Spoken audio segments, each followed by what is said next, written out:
Hey everybody, this is Pastor Megan, and I am in Wittenberg, Germany, and I am in Luther's house.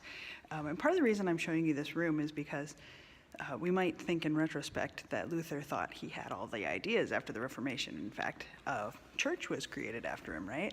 And yet, what actually happened in this place right here, this is the room where Luther would have debates, that people would take opposing sides of issues and they'd continue to hash them out and have conversations.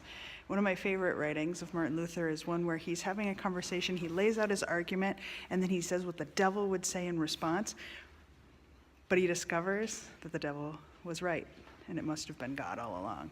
And so Martin Luther isn't afraid to change his mind and isn't afraid to write about and to share with others that he changed his mind, that he is not perfect, and that the reforming can continue. Let that be a lesson to you.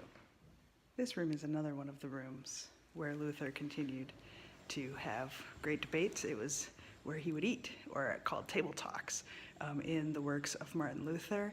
And it wasn't even just fancy religious types or people who had their doctorates. He would have conversations with his students.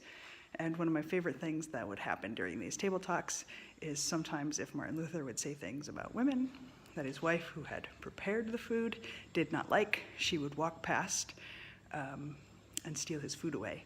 And so it was a place where conversation happened over eating, over structured debate, and was a place where the most important person, perhaps in the world at that time, given the cataclysmic changes that occurred throughout the world, was still open to conversation.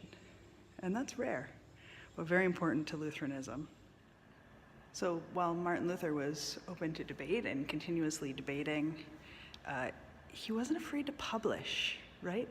Part of the reason that his message spread far and wide was because of the invention of the printing press, which would make books happen more cheaply and quickly.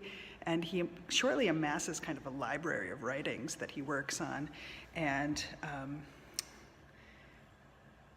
here's what I'll say as someone who's published books before.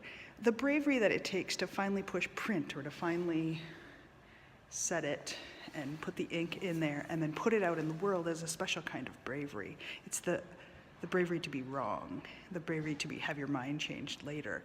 And that's what Luther was willing to do. And so how many of us have had great ideas, great insights about faith, but we didn't share them with anyone? So part of being Lutheran is not just being open to new ideas, but being willing to, every once in a while, push print, to speak out loud, to evangelize, to share those ideas with others.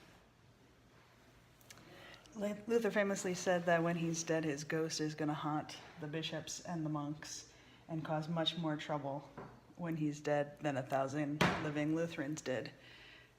In some ways, he was right, because a movement was created and lots of Lutherans were born out of that, and 500 years later, this Lutheran at least, is remembering and coming to this space to think about the ways that Reformation can continue today.